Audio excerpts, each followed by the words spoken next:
This is Matt for Boxing Social in association with Forged Irish Stout, Empire Fight Store, freebets.com. We're here. Spencer Fearon. Spencer, it's been a while. How are we doing, bud? I'm good, Matt. How you doing? Yeah, no complaints, no complaints. Look, let's dive straight into it. Last night, Dillian Whyte made his long-anticipated return. Got a stoppage victory over Christian Hammer, obviously just getting back into the swing of things after a long time out. Happy to see Dillian back. Yeah, it's good, like, especially after everything that he has gone through. You know what I mean? And with him being cleared to fight on a mix-up over stuff. So that's good. It's good to see that Dylan's gonna be back, that Dylan's back. And it's been what, 14 months now since he hasn't fought. Long time. Yeah. Yeah, so it's been a little while since he hasn't fought. So that's nice to see him back. And hopefully now he can just get back into better shape and just keep on moving forward from there. There's a lot of options, obviously, the heavyweight division now. We saw the return, obviously, of Joe Joyce as well at the weekend. With the Saudis and obviously the money they're putting up and they're creating this thing where anyone fights anyone. Dylan can now put himself in the mix with that now after that victory and get, hopefully for him, I suppose, a big fight coming up. There's still a lot of names out there. Yeah, there are a lot of names. You know what I mean? I would say in particular, Joe Joyce. And I think Dylan and Joe Joyce would be good because there's two top contenders that could bring in a lot of money. Or versus Daniel Dubois. Yeah. I would say that would be a good fight. But really and truly, I think Dylan needs a firecracker up him. So, what was it? A year ago, it was muted for him to fight Anthony Joshua, and it didn't happen, right? Yeah. And with Anthony Joshua, we'd think they're on different trajectories because of the performance that Anthony Joshua put in against Francis Ngannou, right? Yeah. But then we also have to be realistic and say, not it was only just Francis Ngannou, but it was against Francis Ngannou, a person who competed once in a professional boxing ring against the lineal heavyweight champion and performed. But at the same time, because that fight was muted, because I believe Dylan would need a firecracker, I think Anthony Joshua, that person that would give him the firecracker piece. Yeah. But right, I know this is going to be a serious fight, and I know I'm going to be in something serious. And I think that, for me, I think that would be a good fight. Not judged on the performance, because I've been reading online, a lot of people have been critical of his performance of yesterday. And I think, what do you expect? You know what I mean? Well, yeah. Could you imagine the emotional turmoil that he was going through? He must have been going through. Nice to see him back, and hopefully he can get a big fight. And a big fight, this is what I'm saying, like that. I would say Joe Joyce, Dubois, because Dubois is on a really, really good trajectory right now. Yeah. Dubois, AJ. But really and truly, AJ is the fight that he should be really pushing for. Well, when you look as well, Anthony Joshua is in this position, and we don't know what's going to happen. We've got Fury Usyk coming up, where Joshua is now going to be in this period of he's going to see Fury versus Usyk, and then there's potentially going to be a rematch, depending on how the fight goes. Because even though there's a rematch clause, if it's one-sided or something happens, there may be, or you never know. His Excellency Turki Al-Sheikh may step in and go, look, we need this fight now. You'll still get the winner. You never know. But if Joshua's waiting, Joshua needs an opponent. So for Anthony Joshua, for someone to fight next, Dillian Whyte sort of ticks all the boxes, doesn't he? They've had the fights before. And it, like you said, it's something for Dylan to get his teeth into as well. Yeah, well, listen to me. Like, Anthony Joshua needs a dance partner because potentially you're looking at Usyk and Fury going 2 times, right? Don't know what could happen within that duration, just like last time out, Fury got cut. You know what I mean? So then the potentiality of it happening at the time when we think it's going to be at the elected time, we don't know what anything could happen. I mean, this time Usyk could damage a rib in sparring. You don't know. This is the fight game, right? So just like we should have seen recently Deontay Wilder versus Anthony Joshua. We didn't get to see it. Unfortunately, we didn't get to see it because Joseph Parker boxed, boxed amazing and got the win, right? Yeah. So yeah, I would say. So therefore, this is what I would say. I would say that fight there, that Dillian Whyte and Anthony Joshua, should be the fight that happens next, right? Yeah. And maybe Dylan was saying, "Oh, I need another warm up. I need another warm up." Look, just go for it. You're 35 years old, right? Experience. You're a veteran, right? You are a veteran, and I watched him fight as well. He was doing little clever things in there, right? It's a different proposition than Anthony Joshua because Anthony Joshua looks exponentially better than the Anthony Joshua that we saw fight Franklin, right? And all credit should be given to Ben Davison, who, I'm going to be real with you, I'm surprised that Ben Davison didn't get Trainer of the Year yesterday at the British Boxing Board. I'm not knocking Shane McGuigan. Shane McGuigan's good people, but I'm surprised that Ben Davison didn't get it. And the reason why, more so, because Ben Davison had a really good year. Ben Davison, fighter in Leewood, congratulations, got the British Border Control Fighter of the Year. So I'm kind of thinking, shouldn't it be kind of obvious then, like, the fighter, your trainer has a really good year as well. Maybe he should get it, especially with the work that he's done. Or, I'm going to be real with you, Andy Lee should have got it. Yeah, that's a great shot. And he wasn't even in the run. You imagine that? Josie Parker had a fantastic upset victory over Deontay Wilder, and then goes out and beats Zhang. Comes off the floor to beat Zhang. So Andy Lee should have been Trainer of the Year. I've said it. What do you make? Let's come on to Joseph Parker. We talk about resumes in boxing all the time. He's one of these is like, yeah, whatever, fight anyone. Comes off a win against Deontay Wilder, and he's completely written off before the fight. Completely, not in close boxing circles, but the outside looking in, the odds book makes everyone else is like, you know what, Deontay, when he connects with his right hand, blah blah blah. He goes out there, puts on a great performance.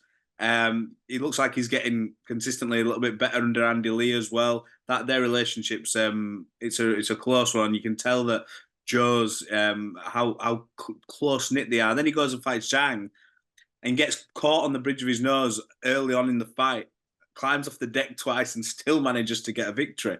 He's had a tremendous 6 to 12 months, hasn't he? I've said this on numerous occasions. Joseph Parker is the most improved way out there, and not only that, I think Joseph Parker is better than the man that was the WBO heavyweight champion of the world, right? There used to be a fighter many moons ago. I was fortunate to go to Denmark to get a lot of sparring out there. I have to big up Dean Powell, may his soul rest in eternal peace, because Dean Powell would sort me out to go and get sparring abroad. I'd go and work out in camp. And I worked out in a camp, and there was an American fighter in there called Leonard Townsend. I was just talking to one of the fighters that I work with, Jonathan Pilata, really good heavyweight. And I was talking to him about this guy whose record wasn't much. Yeah? Yeah. It wasn't much.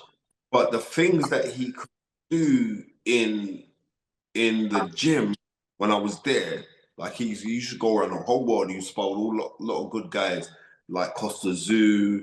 He'd do a lot of work with Rinky Wright. He did a lot, and it was like he was jaw-droppingly good, right? Yeah. But he couldn't bring it on fight night. With Joseph Parker was kind of mollycoddled a little bit, and this is no disrespect. Like when he was in his native country, like it was kind of And then he said, you know what? I'm gonna try a thing. I'm gonna brush myself off, and I'm gonna go over to the UK. I'm gonna go over to Ireland. Go over to where I'm gonna link up with Andy Lee, right? Andy Lee at that time was a proven trainer, but if you ever sit down and speak with Andy Lee, you'll realize that Andy Lee actually boxing, right? So he was there doing his bits, and he's just grown and grown and grown. And you can't say anything. He should be so credited for what he's done. Yeah. Right? because what he's done like some throwback boxing stuff. Do you know what I mean? Exactly. These are the things that we see in the 70s. You know? Yep. Yep. So, you know what I mean? Fair play to him. I like that. Not that as a human being, he's a very he's one of the best guys in boxing. I think anyone, I don't think you'll ever hear anyone, and if you did, I'd be like, what? Like, I say a bad word about Joseph Parker. And like you said, I called it after the fight. I just said, look, he's a proper throwback fighter.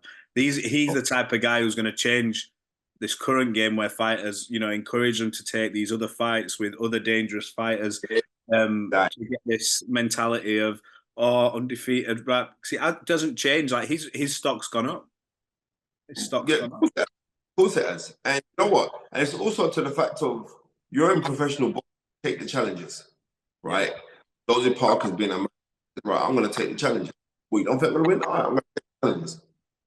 Right. And how crazy is it now? Because if Joe Joyce next was to fight Joseph Parker would be the favorite for that fight. Yeah, he would. There you go. That's boxing. And this is what it is, right? Guys need to stop thinking about protecting these magical old.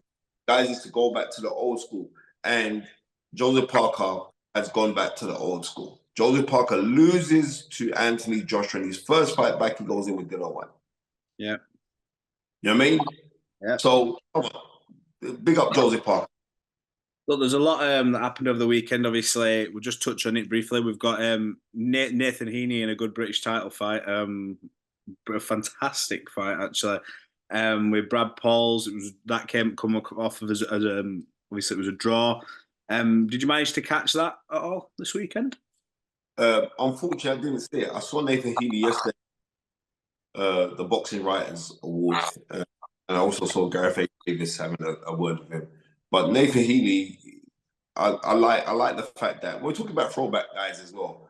He plotted in the 80s in British boxing. How he is, he's one of those guys. And I mean, so fair play to him. Wish him all the best, because no one expected to beat Denzel Bentley, right? No. He come out, he beat Denzel Bentley, and people say, well, where are you going to go from here? Right, he's just fought a contender for the fight, right? Mm-hmm. In a draw.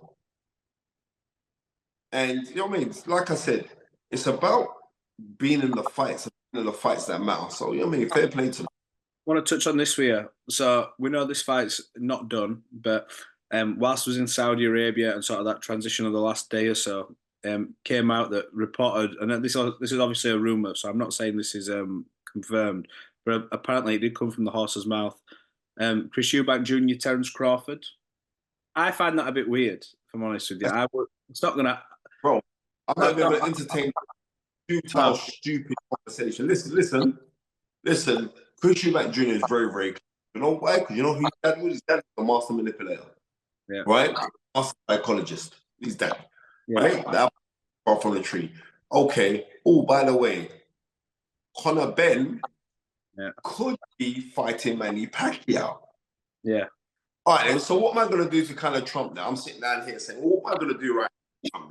All right, then. Let us sit down and say, listen, we're going to fight Terence Crawford. Okay, then hold up. Isn't Bomac does training you? So it's not Bomac. Let's just put that out. Okay, it's been out.